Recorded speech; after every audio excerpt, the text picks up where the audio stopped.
That barricade. I remember reading some like actor's book about like the behind the scenes of Broadway, and everyone who was in Les Mis said that the barricade always got stuck, and it was like just a nightmare of like beautiful for the audience, but a nightmare to actually be on Yeah. it.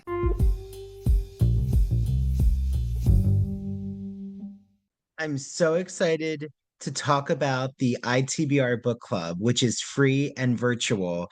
We are meeting this month on October 26th, a Sunday at 7 p.m. Eastern Standard Time. We're reading Lucy Undying, a Dracula novel by Kirsten White, plus Bram Stoker's classic, iconic Dracula. So I can't wait for us to discuss both books and to join. Just email me at ivorytowerboilerroom@gmail.com. I will give you a Zoom link to the book club. And you can also head to our Instagram at Ivory Tower Boiler Room or our Facebook page and just send me a direct message for the Zoom link.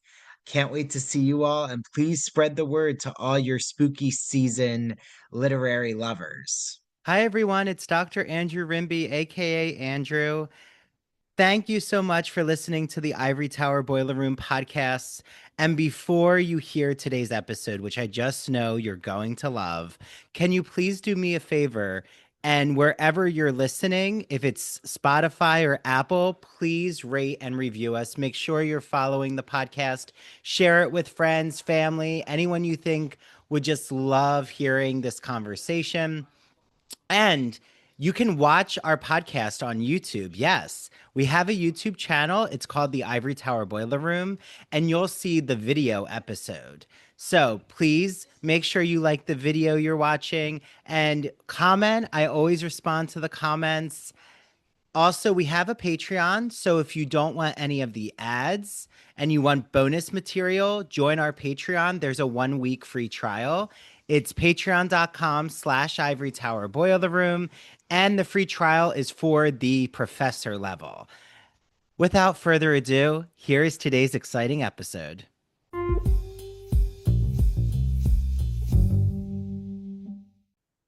Hi, everyone. Welcome back to the Ivory Tower Boiler Room. It's Dr. Andrew Rimby, joined with a really exciting repeat guest. You're all in for such a musical theater treat. I love Broadway Nation, David Armstrong's podcast, but now we can add author to David Armstrong's long resume, which I'll soon read. But his new book is called Broadway Nation: How Immigrant, Jewish, Queer, and Black Artists Invented the Broadway Musical. He is a writer, producer, host of the Broadway Nation podcast, more than 200 episodes. As he just told me, it's reached more than 300,000 listeners, which is an incredible accomplishment. During his 40-year career, he's worked as a director, producer, playwright, choreographer, led theater companies across America, as well as often on Broadway. He's best known for his work at the Fifth Avenue Theater in Seattle, where he served as the artistic director and executive producer from 2000 to 2018. If I remember correctly, that's where Hairspray originated. And we talked about that when he first came on the podcast. So listen to that episode. During his tenure at the Fifth Avenue Theater, he produced 19 new musicals, nine of which moved to Broadway. So that includes Disney's Aladdin, A Christmas Story, the musical, Gotta Love the Tap Dance. You'll Shoot Your Eye Out number. I love that number. And the Tony Award winning Best Musical, Hairspray, Memphis, and his whole book originated with his course that he taught at the University of Washington School of Drama. So, David, welcome back to the podcast. Thank you, Andrew. Thank you so much for having me. It's great to be back and to talk about all this. I love to have someone who's so excited about musical theater to talk to. Well, I absolutely love musical theater, and I absolutely am so excited that your book has entered this, textbook, university, just Broadway enthusiast catalog. So I have to ask, I know that this has been years in the making, and in your acknowledgments, you talk about when you were hired at University of Washington School of Drama to do a whole course on the Broadway musical. Like, how did that come to be? How did they approach you? Maybe that origin story there. Sure. I had been at the Fifth Avenue Theater in Seattle from 2000 to 2018, and which is a very high profile position. So, in the theater world, and was involved with in collaborations in various ways with the University of Washington School of Drama over the years. So, when I stepped down from that position, uh, it probably was something that seemed natural to happen. I'm very grateful that it happened, but they approached me about would I be interested in teaching a course at the School of Drama. And of course, I was immediately interested, but then I had to figure out what I was going to teach. And of course, they wanted a history of the Broadway musical was the idea. They also wanted a large lecture course style that would attract students from all across the campus, not just drama students, Mm. which I'm happy to say it's turned out that way. So it's a very popular course that fills up practically overnight when the admissions are open. And but I wanted it to have a specific focus. There's a lot of ways to teach the history of the Broadway musical, and I have with my long career, that you just recounted some of, makes me feel very tired and old. The I had a lot of opinions about it, and I had a lot of thoughts about the history of Broadway. But what I did know, and what had been, and this is not an idea I completely originated, but I think the idea of, because there are books out there, there are documentaries about the Jewish influence on the Broadway musical. There are a lot of books about gay influence, especially from the audience's perspective. I was more interested in the creator's perspective, but that's out there as well. So there were elements of this, but I wanted to fold all those things together, and my thesis was that the musical is primarily the creation of these marginalized groups. And as I started doing the research for this course, it was very evident quickly that I could back that up completely. And it was even more so was that a fact than I even knew before I started doing the research for it. So that it becomes it's an outsider art form is absolutely a fact from the beginning and sustained throughout the 125-year history of it. Did you find that it was difficult? Like, did this project come from a lack of resources or hard to find resources to kind of piece together the Broadway musical history? Some of it was hard to find. Some of it, I think had never been gathered together before. So most of the research that I did came from other authors and other books. I've done very little, but very little, firsthand research. It's mostly drawing on the research that other people have done, but that is not been widely noticed or centered in the discussion. And so my job was to collate all of that and put it all together and sort of demonstrate that this is not a series of little one-offs. This is a sustained narrative, really. Well, and I think it's incredible that you do this interwoven amplification of these marginalized groups. Like, yes, like you've said, yes, we know that Jewish creators really had a hand in the formation of what we know now as the Broadway musical. Like, we'll get into it, the golden age and that whole explosion that happens in Broadway, on Broadway, but also like female creators and queer creators and Black artists, and that they're all, kind of merging together as artists at this time. And I just having taught, not as long as you have, of course, not aging you, but with your expertise on the Broadway catalog.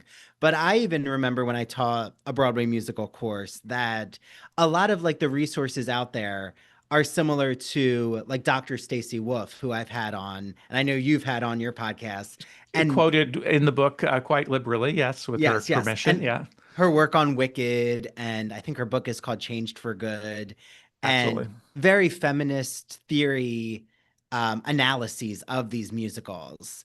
And like there's a lot of interpretation that exists like that on Broadway, but not necessarily a concise history specifically of these marginalized groups who all had a hand in creating the spectacle of what we now know as Broadway. Is like that's something that just kept motivating you is okay, I need to like at least tell this story. Well, it was something that fascinated me is that the interaction between these groups, which is probably the least discussed aspect of it. We've talked about them in sort of silos, but these are artists, these are professionals who are working side by side at the same time in the same space. There are just as many Black creators of the Broadway musical working in night between 1900 and 1910, which is a story which I really didn't know. That is a discovery that I had. Most people will tell you, and I just read something the other day. Shuffle Along is the first all-black Broadway musical, which comes in 1921. It's a very, very important show, but it is not by, there are 20 other all-black Broadway musicals before Shuffle Along on Broadway. And then what also we don't know is that there are 20 after it in that same decade that it inspires this whole wave of musicals. So those two waves of musicals, of Black musicals especially, 1900 to 1910, these are rough ideas, 1921 to 1930 something or other, are so underreported and underappreciated and are sort of mind-blowing when you look at what was going on. And those are on Broadway side by side next door to these shows that we know much better and we've heard about, but they're just as big a hits. And the interaction between those artists, being an artist, having worked in the theater, I know how that works. We respond to other artists that are in our sphere.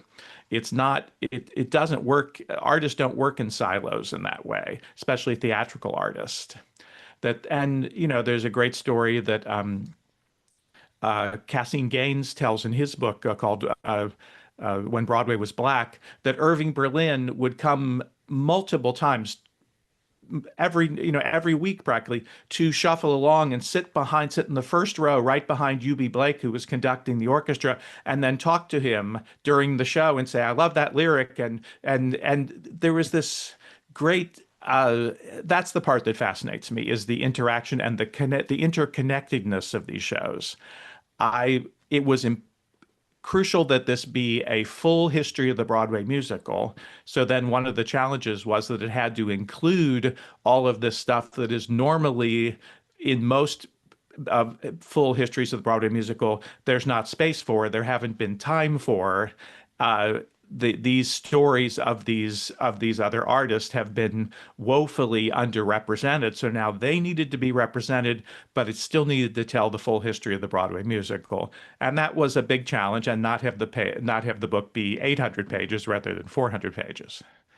Well, you did such an excellent job of accomplishing your plan. I can attest as a reader, David. And I am curious, like, did you find that these communities, it does seem like there's also, you're taking us through segregated, how these communities sometimes have been segregated to the stage, like say the Yiddish theater in its early formation, and then starting to have like more integrated casts. Like, did you discover that there was a moment where integration even drastically reshaped the Broadway stage, like where you actually have Black and Jewish performers together or Black and Jewish creative teams? Like I'm thinking of even Dreamgirls. Like if I remember Dreamgirls, the creative team, they're Jewish, but it's almost an all Black cast. Um, Yes. so, what did you find with like the segregatedness of the stage? What's so interesting about this, and I talk to students about it often, and they are often sort of amazed because we think of progress as being sort of like a continuous uphill, a slow, maybe very, very low grade, Mhm. but continuous rise of progress. And the reality is that it goes in waves and dips and up and down. There were more Black people on Broadway in 1926 than there are today. Wow. Yeah, that's Yes. fascinating.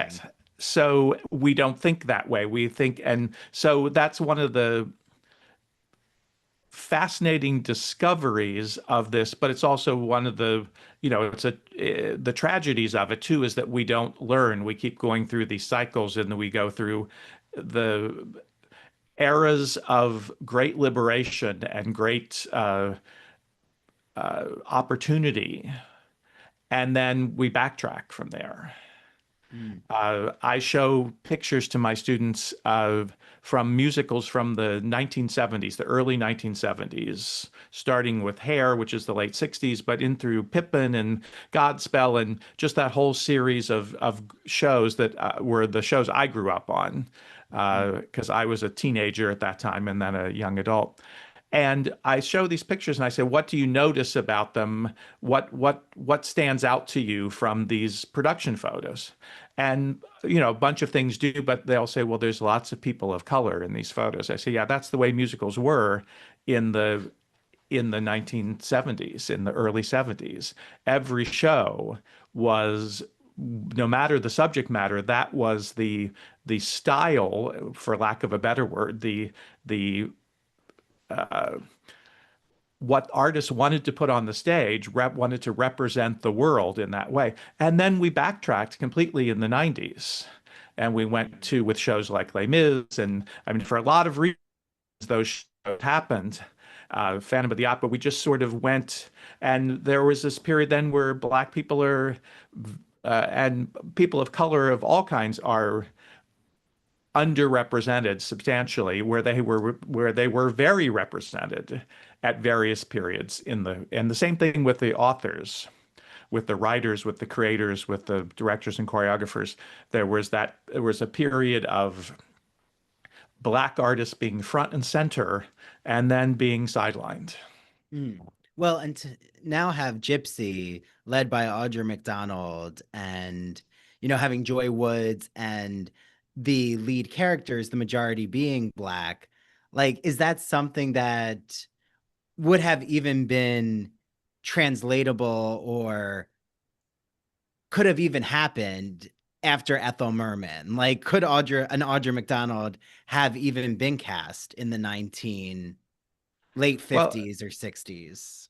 I mean, it's not so different from what happened in the late 60s with Hello Dolly, Mm. which David Merrick, the producer of that, the created an all-black cast of Hello Dolly starring Pearl Bailey, which initially he put out on tour, and then was such a giant hit, brought that to Broadway, where the show revitalized the show. And we can talk about the how we might feel about an all-black cast of something. Uh, but the at the time it was a sensation, and it was a liberating. It was a totally forward thinking, although I think David Merrick was doing it for financial reasons. He thought this will work. Pearl Bailey's a great star. This is a great idea. And he was right. And then there were a series of shows, guys. There was an all black Guys and Dolls that came after that. There was an all black, uh, OK, a show back from the 1930s. So this is not something entirely new. What's new in the Audra McDonald production is they are, instead of it sort of being color blind casting, or as my friend Sheldon Epps calls those all black shows, sort of dipped in chocolate like productions where you just have put a glaze over the whole show. Uh, this one is color conscious casting. They have actually are approaching the story as if these characters are black in a white world, and as much as they can within the way the show is written, are trying to tell that story on top of the story of Gypsy, which has Mm. been, which has been more or less successful depending who we would talk to and who approaches it. But overall, I think has been a success. Yeah. So you take us through so many interesting early moments. And I mean, I feel that an age and period that isn't as well understood or maybe not discussed a lot is like Mhm. what you call this silent age. Like what, or not silent. I'm sorry. I'm sorry. You're correct. Sorry. I'll edit that out. Yeah, yeah. What you call the Silver Age. Yes. So, what is happening here in the Silver Age, and even like how did you piece this together? Because I assume that there's a lot of these musicals, or I'll call them like vaudeville type shows that you might not even be able to find the music to, or there might be only fragments that exist from some of these shows. So, like, how did you put together the Silver Age section? Well, first of all, I had to make up the term the Silver Age because it's very surprising, but among theater historians, musical theater historians, there's very little, very few agreed upon names for the various eras of time, or even agreement on when those eras happened or if they ever happened. So almost everybody will talk about the golden age of Broadway. But some people will say that starts in the 1920s and goes all the way to the 1960s. And for me, that's just too big of a section of history to grapple with. And I'm always interested in the turning points, the major turning points in the development of the musical. When did the shows change substantially to something new? And usually it's a generational reaction to what the generation before was valuing. Excuse me. It's those kinds of things that create these changes. So part of what I was looking at there with the Silver Age is there is a series of shows from the 1920s and 30s primarily. Probably the majority of Broadway musicals ever happened during those two decades. Mm. There were hundreds of shows, hundreds and hundreds of shows that happened, and shows could be a hit and only run 3 months or run, you didn't, it was a different era. So the economics were very different. So there were lots of hit shows that didn't need to run for 10 years the way a show does today, or would have to run for 500 performances or 1,000 performances the way shows would in what I call the golden age. So my first thing was how do I separate, how do I just categorize the Broadway musical? So I came up with five really different sections there. I came up with the what I call the Genesis era, which is the earliest days of the Broadway musical when it's being invented. And that sort of ends with World War I, with the 1920s, basically. Then I decided that it couldn't all be the Golden Age. There had to be some other. The Golden Age for me was going to start with the opening night of Oklahoma, when something very new and different defined the Broadway musical, was introduced. So if that was going to start there, what was that period in between? So I decided to call that the Silver Age. And you're right, that period is a lot of the shows were very loosey-goosey. They were often, some of them are, we still know very well. We know Anything Goes. Almost none of those shows are produced today, with the exception of Anything Goes. They are just, and it's not because the songs, probably a lot of people consider that to be the golden age of Broadway because of the songs that came out of it. If you're just looking at it in terms of Broadway songs, then I can understand that all of that would be the golden age. But I'm more interested in the shows and the impact that they have. So there it is chopped, but there you can find much of that material. You have to go. I spent time at various libraries, especially in New York, at the the Lincoln Center Library for the Performing Arts, Mm. and you can read the script to Too Many Girls, or read the script to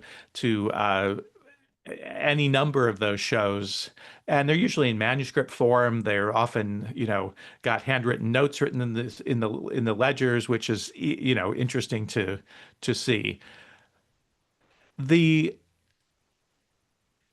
That detective work is quite fun, actually. Mhm.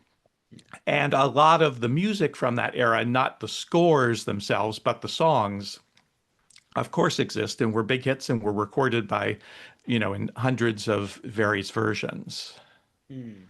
So songs like, It's the Lovely, Or Someone to watch over me, or going back to give my regards to Broadway, which is really from the Genesis era. But yeah, Gershwin, Porter, Noel Coward, all the sort of classic, the majority of classic songwriters and classic Broadway songs mm, actually come from that era in terms of the Great American Songbook. When you think about the core, repertoire of jazz singers and for throughout history, still that's the era they mostly draw from.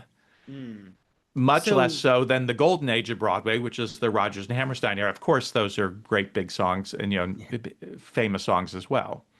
So like I know you also do such an interesting distinction of like how it's not cut and dry, but each age also prioritizes different elements of the creative team. Hmm. Like, if I remember, you say that there's a difference between what the golden age, like Rodgers and Hammerstein, like their composition, what their music and lyrics is really highly connected to telling the narrative. Like the songs need to tell the story, where like in a more silver age, it's more, just enjoying the music, but you could take out the songs and the script remains intact or the storyline remains intact. It's more just, enjoyable music. And I guess that's where it does seem a little more vaudeville like, where it's more just kind of about the spectacle of the performance, but not really about the storyline. Is that correct?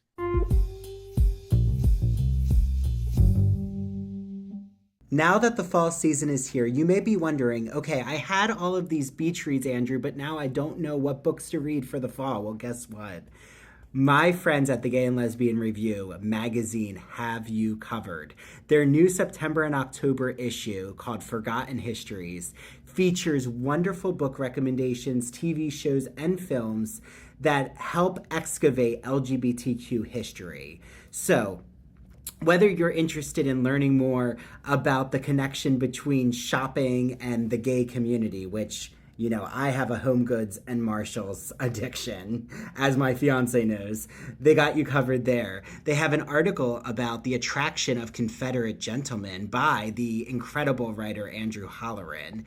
There's an article about the French evolution of sexual identities and even the first LGBT riot, which happened in 1953. Go over to glreview.org. You can get either a digital subscription or a print subscription. I love my print subscription, which I'm holding up right here.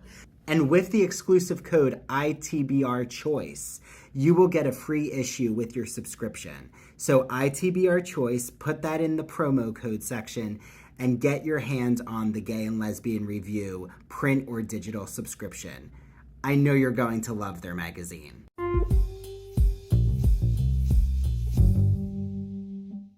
Absolutely. And that progression of the way the storytelling changed is what is so much the subject of the book. In those earlier eras, in the Genesis era and the Genesis period, and then the Silver Age, uh, those shows were largely driven. You have to always think about who's driving this bus. And in those days, it was the stars of the shows and the producers were the people with the most power calling the shots. So shows would often be written around the talents of the stars. If we hired you to be the star of the show, we would then create a show that showcased what you did, and sometimes maybe even included songs that you were famous for, and we'd squeeze them into the plot of this show. And it was all in the and it was all at the service of the, as you just said, of sort of the entertainment, pure entertainment value of it, the vaudevillian aspect. Many of those stars were vaudeville stars prior to that, so they would bring their persona and their material with them into the shows. During the Silver Age, the writers start to take on more importance and start to have an idea that and Hammerstein is at the core of this, but not the only one doing this by any means, that that the story should be the most important thing, more important than the stars, more important than the music even, if it were just trying to stick in a song that we think is fun, even though it's not related to the plot, that somehow the story will define things, and then Rodgers and Hammerstein will take that to a new level, and the writers become the main focus of, and the power, they are now driving the bus. It's a Yeah. Rodgers and Hammerstein musical. And most of them don't even, and a lot of them did have stars initially, but then went on without the stars and were just as big a hit without the stars in them. So they were not star driven or star vehicles anymore. They were Rodgers and Hammerstein vehicles. Then other people, especially directors and choreographers, start to take on more importance as we move into the modern era and into the late era of the golden age, and they become the ones, Hal Prince and Bob Fosse and people like that, who are driving the bus now, even more than the writers. And I think to a certain extent, that's still where we are today. That is uh, largely true today, although certainly writers, there's probably been some balancing. And of course, if you're talking about somebody like Lin-Manuel Miranda, he's driving the bus now with his great success, but he necessarily wasn't driving the bus that strongly at the beginning because part of it is based on clout. Yeah, well, it's kind of like when I had Chad Beglin on to talk about showmance, but also, you know, doing the lyrics for the prom. Hmm. It's like not everyone knows right away, oh, this is his oeuvre of what he's done. It's more like, oh, well, we know the prom because of the Netflix adaptation and Meryl Streep is in it. And it is interesting how, like you said, David, that we still have these leftover golden age ideas, I guess, with the industry, but also, now I feel there's also such I guess, a focus on like what's happening in the West End with, say, Jamie Lloyd is a good example. That you have Avita and Sunset Boulevard, and like, well, what's he going to do next? Like, how's he going to strip away the elements of the spectacle of these shows and actually look at it from a new angle? Like, do you feel that that's something he's doing something innovative, or is that something that's always kind of been present in the Broadway industry? Like he's kind of returning to an early form of the Broadway stage. I don't think I'd say he's returning to an early form, but I do think there always have been uh, dynamic, bold directors, conceptual artists, and there's stagers as a name, as a word I like to use because, Mm, and several of the people I've sort of highlighted in the book are these people who invented Broadway staging, which often involves choreography, and sometimes they were choreographers, and sometimes they were also lighting designers. But they were the idea: how do you put this show on the stage with mm, bold impact? Has always been there from the very beginning. There's a gentleman named Hassard Short who's featured in the book who directed and staged dozens and dozens. I don't have the exact number at my fingertips here, but dozens and dozens of Broadway shows, and probably is one of the single most important people in the development of the Broadway musical who almost nobody knows his name. mm. I was gonna say I've And never heard of his name, so no, this is new to me. no, I mean, most people would not know who that is, but everybody who came after him was influenced by him.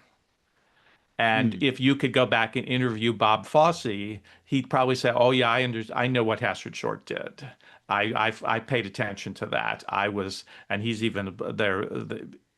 But no, he was still around when Hassard Short. I mean, Hassard Short were still working into the 1950s. wow. So these are people, again, these people all overlap. And Hassard Short worked with everybody important in the business, all the famous writers, all the famous stars. He's just one of them.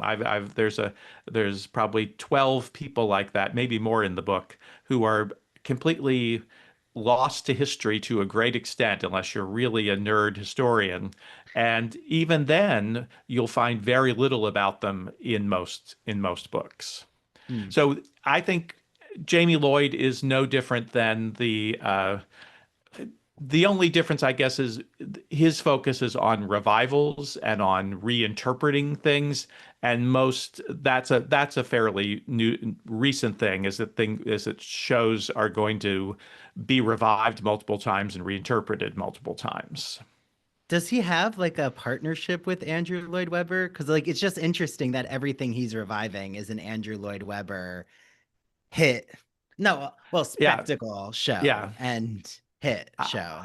I mean, I don't. I'll speak out of school here without any real knowledge of this, but my understanding is that Andrew Weber hates both of those shows and thinks and is appalled by the staging of them, but is happy to collect the checks. Yeah, So, well, I mean, hey, if the money's coming, I'm sure yeah. he's So not again, disappointed. that's gossip from the Yeah, yeah, Rialto, as they say. yeah. That's But not your Andrew Lloyd Webber, I did not phone interview call opinion. exactly. I did not interview him, and this is not a direct quote. No. But my understanding is that it's not. But then you have to give credit to Andrew Lloyd Webber for being open enough even to allow these things to happen, and he certainly could shut them down in a second if he wanted to. I'm the same thing with the reinterpretation of Cats, Mm. which is coming to Broadway. I hear. So yeah, I do think this kind of rediscovery, and I think that's something I don't go into this too much in the book, but that's something that comes from the British theater and those British for the first the British revival of Carousel that happened back in the 80s or early 90s. I'm trying to remember what year that was, where I think that started this pattern of we're going to take a classic Broadway musical and drastically reinterpret it. Prior to that, revivals usually recreated the original production. So, Mhm. especially while the authors, when Rodgers and Hammerstein were still around, if and many of their shows were revived on Broadway multiple times, but it would be the original sets, the original costumes, the original stars sometimes. It was we were going to replicate that original experience. And Mhm. the new thing that happened in the 80s and is continuing today is we're now going, and this is, probably very much related. So there's a reason it's started with the people from the UK is because they've been doing this to Shakespeare for, you don't recreate the original production of Hamlet because first of all nobody knows what it was, Yeah. but they wouldn't even think about that with most plays. You're going to do a new production, a new interpretation, and sometimes a radical revisioning of the show. And that started to be applied to Broadway musicals starting in the 80s and has become sort of part of the modern era zeitgeist of that. So the idea that you're going to bring Sunset Boulevard back for the third Broadway revival, or the second Broadway revival, but the third run on Broadway, and have it be drastically different than a show that really is only 30 years old to begin with. I don't know what year that was originally, but some 40 years old, I guess, is new. That's something new. Would have er, any show that was revived within the 40-year lifetime of its creators previous to that would have recreated the original production. Mm. Well, it's interesting because, A Chorus Line just celebrated its 50th anniversary. Yeah. And I do feel like even I saw A Chorus Line at City Center a few years ago, and Hmm. it was a replication of the original. Like, I don't like in a case like A Yeah. Chorus Line, they tend to always, go back to literally the line. And I don't know if there's a lot of reinterpretation that could be done with that. I'm sure someone could try something, but like I hear talks of reviving Hairspray, and like I'm curious, just because you're so close to Hairspray, like could you imagine a drastically redone version of Hairspray?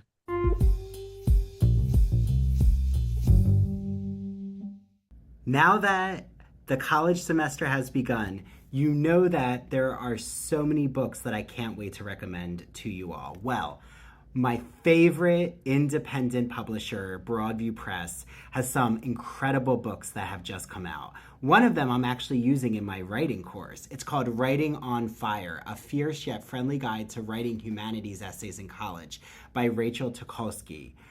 It is such an accessible and interesting book that includes writing exercises for your students.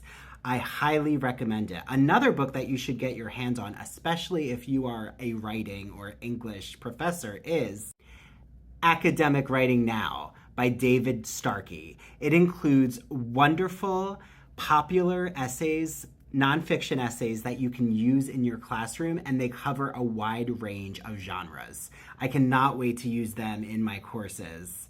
And another book just in time for the Halloween season is Vampire Literature and Anthology, co-edited by Robin Warner and Elizabeth Lewis.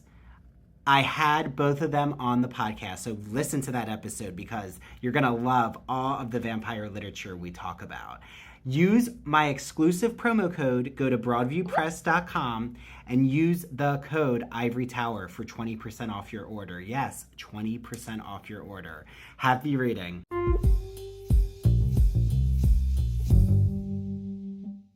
Are you a fan of classic Hollywood movies? Are you a fan of queer cinema? Then do we have the podcast for you. Hello, everyone. I'm Christian Garcia. And I'm Luke Del Mar. And we are your hosts of That Old Gay Classic Cinema, where we take a look at some of the greatest films of all time and analyze them through a queer theoretical lens. Let's be honest. LGBTQIA plus people have been a part of Hollywood since its inception, and this podcast celebrates those artists and entertainers of yesteryear while also taking a closer look at the queer-coded characters and stories in classic Hollywood films long before queer representation entered the mainstream. So follow us down the road of classic cinema as we give you a guide to some of the films that touched our hearts, brains, and even gave us courage to be ourselves. You can listen to That Old Gay Classic Cinema wherever you get your podcasts, and be sure to follow us on Instagram, YouTube, and TikTok. All right, listeners, we're ready for our close-up.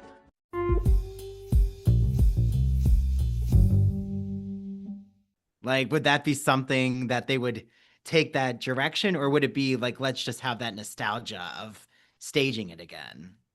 I mean, that's a great question.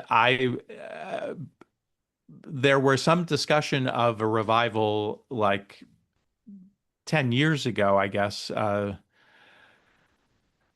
where it was going to be a recreation of was going to be Jerry Mitchell's choreography. It was going to be the same set, the same. It was going to be which is what they're doing with Mamma Mia right now. Mamma Mia is coming back to Broadway. I think it's playing now or opens very soon, and it is the exact same production of Mamma Mia that we saw originally on Broadway and that we see around the world. Partly because all of those creators in that case are still alive, very much alive, and still involved in that show, and I think probably want to have their work continue with it. Hairspray is the same story. All of those creators are with us and responsible for the hit that Hairspray was. Does that mean it couldn't? Of course it could be reinterpreted. Of course it could have new sets, it could have different sets, it could have different staging, it could have completely different costumes, and has in productions, in regional productions or various productions around the world. So partly that becomes a question of, again, who's controlling the show, who's driving the bus. And I think the original producers, although Margot Lyon's not with us anymore, I think probably are still very much involved with that. But it'll be interesting to see. Maybe they will think that the best way to revitalize Hairspray is to reinterpret it. I have no reconnaissance on that, but I'll let you know if I hear anything. Yeah, thank you, David. Well, it kind of reminds me of how Legally Blonde had a West End out in the parks, or I forget what the exact production was, but it was like an open air theater, and like having more of a body positivity. Like it's not necessarily going to be a blonde. Actually, it was a black Elle Woods, and like embracing her body, and it didn't have to be a Barbie doll type image. So like I guess in that way there's like ways that they're reinterpreting just what does it mean to, be an Elle Woods in this Right. world. So that's interesting. I'm curious. I feel like, so many shows that I grew up with are going to have revivals, and I'm curious to see, what the new generation thinks of them. Just because, like, I have my, you know, Hairspray love and memories. Yeah. And to have a new audience is going to be very fascinating.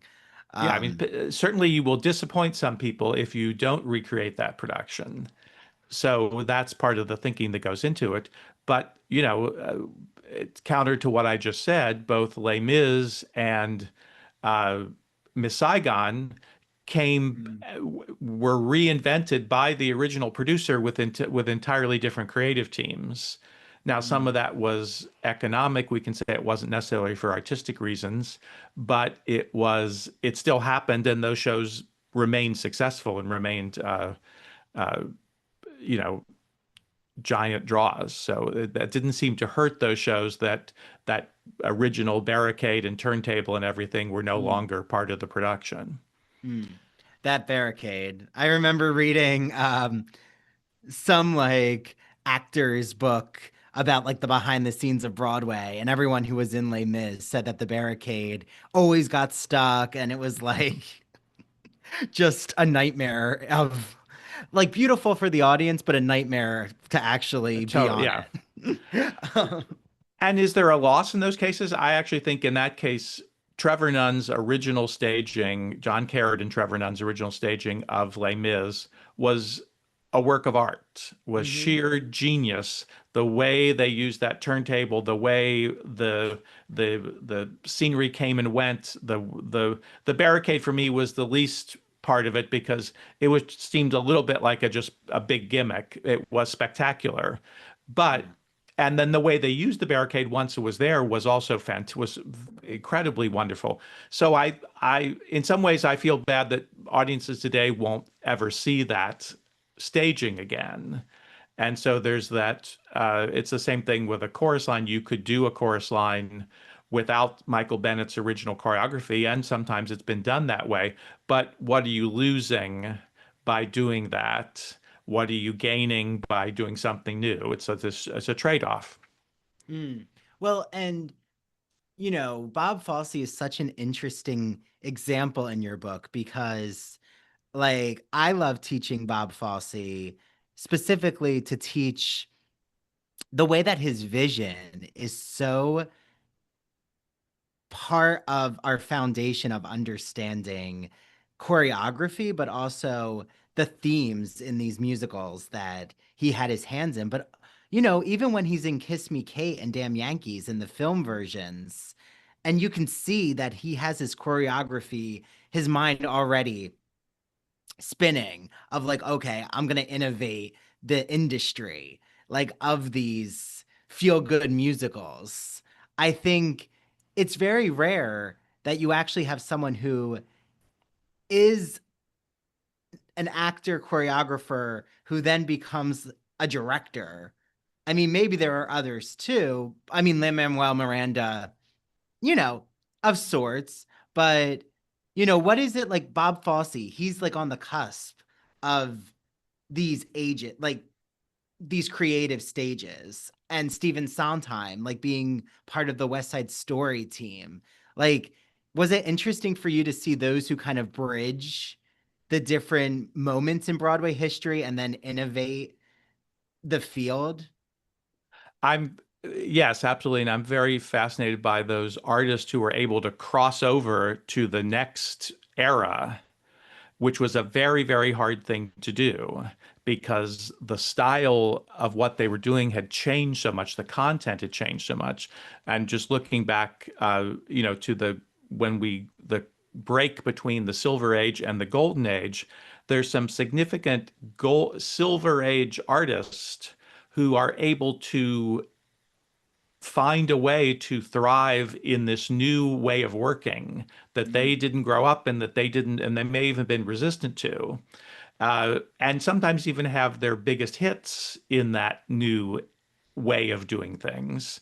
Would this be like an Ethel Merman, David? Well, certainly from the artist, from the performer standpoint, absolutely. And in this, but I was thinking about a show that starred Ethel Merman was Annie Get Your Gun. We have Irving Berlin, who's from the very beginning of the Broadway musical, like one of the first originators, and then we have Dorothy Fields, who's a prominent figure in my book, the great, amazing lyricist. Her brother, Herbert Fields, who is this great gay inventor of the Broadway musical. He's involved.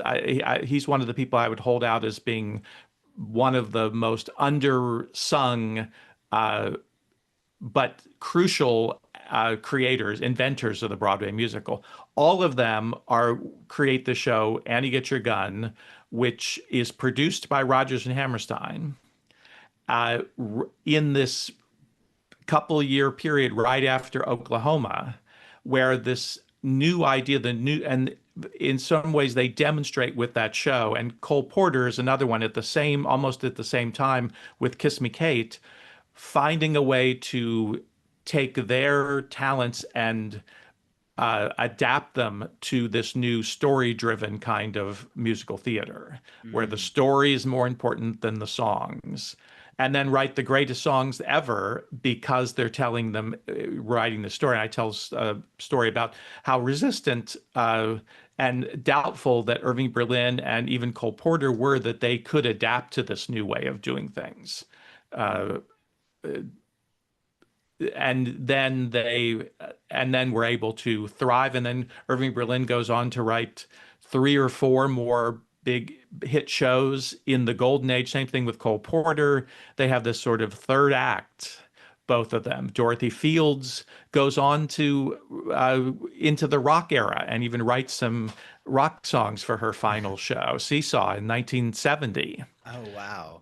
So some great songs and Sweet Charity. So then she's one working with Bob Fosse. So Bob Fosse, I would say, now to your point, is there are a couple of people like Bob Fosse, Gower Champion to a certain extent, who cross over from the Golden Age into the modern era and find a way and have their biggest hits in the modern era in this new style of creating shows that's markedly different from the Silver Age style of thing. And so you look like Pippin would be a great example of that. Think about the difference between the kind of show that Bob Fosse's first Broadway show, Pajama Game, is, and the kind of show that Pippin is a drastically different kind of way, a much darker world. And then Hal Prince is another one of these people who is very successfully, and Sondheim, cross from the Golden Age into the modern era and have tremendous impact on it. So I am fascinated by that because not everybody was able to do that. Most people just were fell by the wayside when these big shifts happen. They can't exist in this new dynamic, this new paradigm. Yeah, well, and I feel like you've just had an author who wrote a Stephen Sondheim book. If you want to shout him out, David. Sure. This week on my podcast, as we're speaking this week on my podcast, is Richard Shook, who wrote a terrific new book called How Sondheim Can Change Your Life. And what I was fascinated, it's a very, very good book. And when I picked it up, I thought, is there anything left to say about Stephen Sondheim? And Richard has found a dynamic new way to talk about the work of Stephen Sondheim. It's not a self-help book the way the title might suggest, but it does and in some ways, it kind of ties into the last section of my book, which is where I talk about the great themes of the major, most ubiquitous themes of the Broadway musical, and how those, I believe, have affected American culture, partly because they're so it's so clear that these are the themes of the Broadway musical, and then the Broadway musical has been so popular, and these are the themes of the most popular Broadway musicals to almost exclusively. And of course, so then millions of people have been affected by these stories, been affected by these themes, been affected by this kind of worldview, cultural view. Mm. And that's partly what Richard's talking about too, is what do these shows teach the audience in the most, and I use teach advisedly because, and you're a teacher, and I think we all try to teach in a way that is subversive so that students don't know that they're learning something Yeah. at times, Yeah, because that will be deceptive more teaching. effective. Exactly. It's like trick them into learning. Well, and And Sondheim does that so well. I mean, his songs, you don't lose yourself in the songs. I feel every word is meant to be part of the thematic element. Like each song is a monologue of sorts, I would say, in Stephen Sondheim. Like the allegory is important and the figurative language. And totally. yeah, well, I think they say Stephen Sondheim is the best for actors who are singers, or Well, so, that you don't uh, have to be like an incredible belter to sing a Stephen Sondheim song. I mean, it doesn't hurt for some certain ones songs. you do, but Yeah. I think what they're saying is that the songs give you something to focus on that you can convey and have an impact regardless of whether you have the greatest voice in the world. Whereas if you're singing, we'll leave people unnamed, but other Broadway artists whose primary focus is musical impact, that then if you don't have a voice, then you can't do anything with that song. You have Yeah. no, it gives you nothing else to focus on. Yeah, like if you don't have a bell and you're singing Defying Gravity as Alphaba, the audience is going to be pretty disappointed.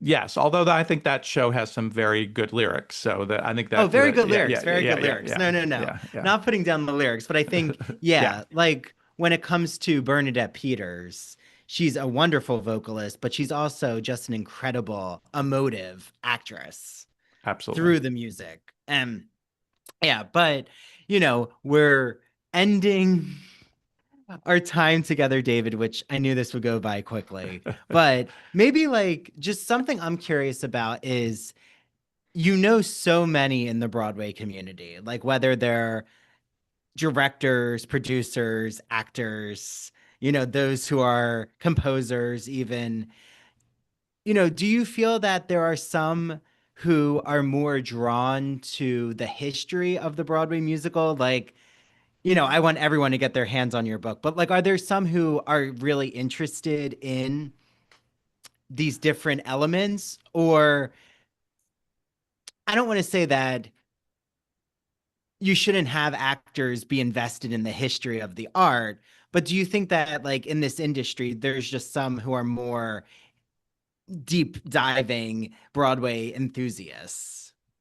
Absolutely. And I do think it depends on their role. I think if you're talking about directors and choreographers and writers, they tend to be very knowledgeable and very interested and have focused on the history of Broadway and have studied it and been intrigued by it. Certainly, that was like my case. Partly, I know all this stuff because I had a long directing career where if when you direct a show or you choreograph a show or write a show, you are you have to do research. Maybe there's some people who don't, but I think most people are drawn to the research to inform what they're going to do. I think with performers, that's less so. But there are big exceptions to that. I know many, many performers who love to delve deeply into the history of whatever the character is they're playing, whatever the show is they're doing, all that kind of stuff. And then there are other people that are just more instinctive, and there's no right or wrong there. So I know some of my favorite performers ever who just come at it in a different way and don't necessarily, and are interested when they need to be about those kinds of things. So I do think it's largely driven by the role you play in creating a production or creating a musical. Well, that being said, everyone should, at least at their bedside table, have Broadway Nation. I mean, I do think all students, especially performers, young performers, will benefit greatly. I'm sometimes appalled at what people don't know about the history of Broadway, or it only goes back to, very, very recent history. And part of what I think is the most interesting part of this, that I've been the most proud of, is that I've worked very hard, and I didn't really have to work hard because it's easy to see these connections, but I've pointed out that this is a continuum. The history of the Broadway musical is one line that continues, that starts in 1900 and before, and continues unabated right up to whatever the current thing is that's happening now. And you can connect the dots between all of those things. So in my way of thinking, you can't really do a show today without knowing where it all came from. Yes, And you you will need the benefit. legacy, You, history. yeah, it's this one thing led to the next. And Mm-hmm. one artist handed off the craft. It's like a medieval craft passed from one person to the next, one, sculptor to the next, taught this one, who taught that one, who taught this one. And you can trace that directly, you know, from one show, one artist, one performer to the next throughout the history. So it's all connected. If you're interested, from my point of view, if you're interested in what's happening on Broadway today, then you will be interested to see how we got there. Yeah. Like if you're interested why so many films are now being turned into musicals, it's not like, there isn't a history of popular culture informing the Broadway stage.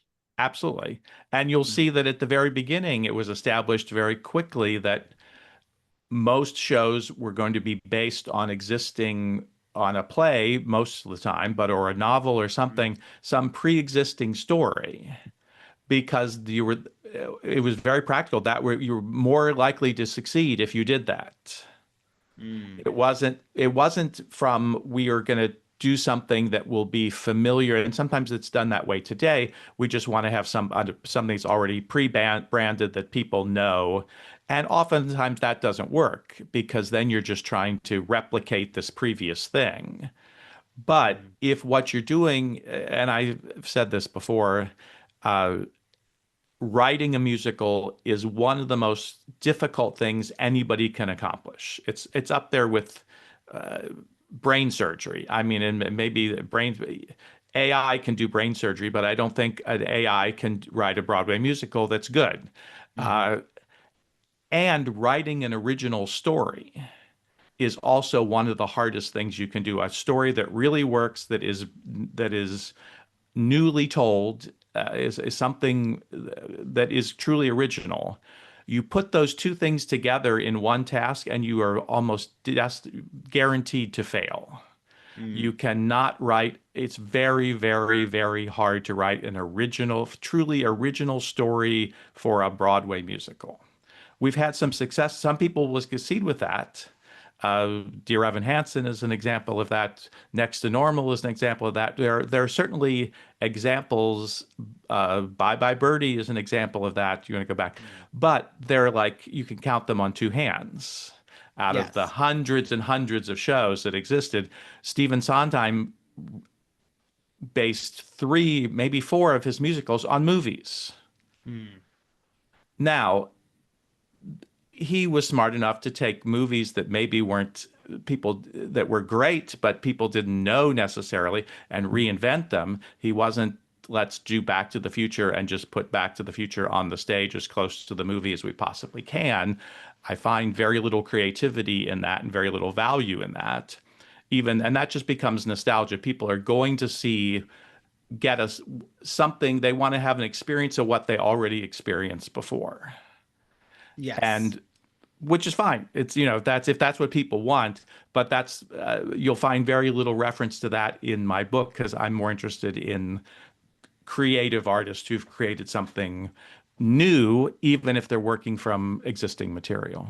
Yeah, no, so well put. And just one brief question, which is David, what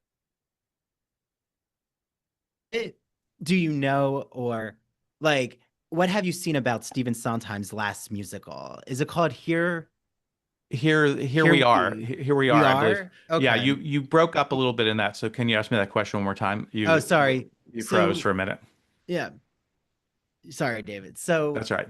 what do you know about Stephen Sondheim's last musical, Here We Are? And is it something that do you feel is really reflecting on our current anxieties in culture? I did not have a chance to see it either at the Shed, where it was last year in New York, or now it's playing in London. They're just closed, I think, at the National Theatre, was just there. And so I'm really sorry that I didn't have a chance to experience that. And of course, people seem to be fascinated by it. And it is a contemporary story set in contemporary times. So that it's not clear to me what the impact of it's going to be or even how widely it will get produced. I feel like right now there's a great deal of interest in it because it's his final work, most likely. It wasn't finished when he died, so it's been sort of cobbled together to a certain extent. I don't know do that too pejoratively, but I do think they had to do some work to finish it. And it was done by the collaborators that he was working with, so well informed in that regard. And I don't think they would have done it if they didn't think he would have wanted it to be done. And I suspect he would want it to be done. But from all reports, it's very, very entertaining and engaging to a certain extent. And then you feel like, oh, it's not really done. It never was Okay. finished. It never was completed. So there's a certain, how many audience members who are not obsessive Sondheim worshipers will want to experience that beyond this, and there's a lot of people who do, obviously. It had a very successful run in New York, was sold out. I think it was sold out largely at the National Theater. So there's this wave of interest in it, but I'll be very interested to see if it has a life beyond that the way all of his other shows have. Okay, well, so my last question is, um, I'm going to choose a few overtures that Okay. I did a few TikToks just talking about how exciting it is to speak with you and your book. And I had someone, David Britt, who loves Broadway and tells his students that an overture is a call to worship of sorts, which I might steal. I think that's a good Sure. analogy. But Yeah. so he said his favorite overture is Oklahoma. My friend Luke said his is Gypsy. Um, my friend Ryan said Wonderful Town or Dear World. And then I hmm said my favorite Sweet Charity. And then the onstage blog said Carousel. So out of those overtures, David, which is your favorite? Of those overtures, and I like all of those, but I definitely would go with Gypsy. I think it is the most exciting. It is the most. Uh, it just never. It's like a complete sort of show in and of itself. It just keeps finding ways to engage you and thrill you and surprise you, and then has that final section that just knocks practically stops the show before the show's even started. Yeah. Is that your favorite overture of all time, or is there a musical that It's beats definitely, Gypsy? I'm always hesitant to say anything is my favorite of all time because things shift and Yeah. change and it depends what day it is and what week it is. But it's definitely on the list. It's always on the top 10, probably the top five list of overtures. An overture probably most people won't know as well is the overture to the revival of No No Nanette in 1970. No. Is one of my all-time favorite overtures. It's just, again, so exciting and fun and energizing. Just Yeah, and draws eventually you we'll in. we'll have to have an off-air conversation at a later date, David, about why so many new musicals have just scrapped overtures completely, which is like a pet peeve of mine. But Yeah, I also understand, like, overtures, not everyone wants to sit for 4 to 5 minutes I mean and they want to get right into the musical. most Sondheim shows don't have overtures. That's true. Except if I remember Follies. Follies has a prelude, sort of an Right. exciting one, but actually it was staged. That was the Mm. entrance. Everybody was entering the party, and Merrily We Roll Along has one of the Oh, great overtures. That's another one of my favorite overtures. And that's one of a rare Sondheim that has an overture. yeah. Little Night Music has a beautiful opening Mm. sequence and that night music theme, but again, it's the show is started. It's not something before the show. Mm. Well, It's I'm gonna not. have to listen to the No No Nanette because I don't I know that recommend that. musical Yeah, that much. So I need to listen. Well, yeah. David, as always, I love having you here. Hopefully, I'm sure our Broadway passion will connect again Our worlds will with collide again. something. Yeah. Yes, yes. If the Stephen Sondheim musical comes here to Broadway, we'll have to like see it and talk about it. But in the meantime, everyone can satisfy their Broadway sweet tooth with David's new book, Broadway Nation: How Immigrant, Jewish, Queer, and Black Artists Invented the Broadway Musical, available wherever you get books. And listen to David's podcast, Broadway Nation. And where can they follow you on social media, David? You can find me everywhere, David Armstrong, Broadway Nation, on Twitter, on Facebook. If you like my podcast, come and join the Facebook group. There's about 3,000 other fans of the podcast there, and it's really fun and lively. I'm happy to have you there. And so I think that's the main places. Yeah, and certainly Instagram absolutely as well. Yeah. Oh, and you have a Patreon too, right?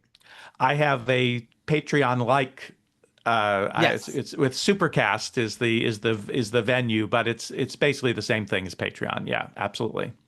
Okay. Yeah, come So, join us yeah, there. join David there. Well, David, thank you so much. I had so much fun always talking with you. It's always a pleasure. Thank you. I love talking to people with enthusiasm about Broadway. Yes, we have lots of enthusiasm. Thank you, David. That was so exciting. Good. I'm Um, glad you that know, was fun. Really fun. We could go yeah, on and on and on, but yeah, it's so hard I to know. I know. could just go on all the time about Stephen Sondheim. Yeah, I would love but to, if you here, would wait. send me an MP3 of this. If with your permission, I'm going to put it out as a bonus podcast episode on my podcast. If you're up for that, I can wait till after you release it, obviously, or we can figure out whatever timing Yeah, works for I you. Here, wait. Let But me just see. We sort have of as a like some crossover storm episode. coming. Oh wow, Let's see. To my internet. That's why we I have see. some flash flood happening. Well, at least I'm inside. Yeah, But yeah, no, that sounds great, David. I will edit the video and then I'll send you the audio version great. when it's edited. So I would love that. And yeah, if you want to put it out like right after I put the episode out, that's Yeah. fine. So Okay. that would be great. No, thank you for doing that. And I'll also create like a little cover art and I'll send that to you Great. on Instagram. And you're So gonna we can you'll collaborate. and when Yeah. you release it, obviously I'll get it out to everybody. And you're on your podcast and on YouTube, I assume. And on YouTube. Yeah, Yes. Yep. Yeah, cool. yeah. So the video version will be on YouTube. And then, I'll release to all the podcast platforms. But I'll keep you updated. I think I'm going to Yeah, release it hopefully middle of August, great. like right Perfect. before the school semester starts. That way we can get more Broadway musical teachers, scholars interested. Absolutely. I'm still trying to convince my university to let me teach a Broadway musical course. So What is their hopefully. resistance? Do they have somebody else who wants to do it, or they just don't have the funds to do it? No, I mean, I think it's more they just have to figure out like what electives it'll count as for non um English majors or I see. theater majors. Yeah. I'm So, I didn't say this, but part of the popularity of my course is it fills two requirements. It fills both an uh, arts requirement and a diversity requirement. So, of course, people can get oh, two in one. It becomes very, very popular uh, yeah. in that regard. Yeah. Yeah. No, that's good. That's good.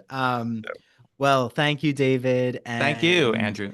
I hope you have a good rest of your day. And, hopefully sometime when you're in New York City, let me know because I live right Absolutely. outside of the city. So, Yeah.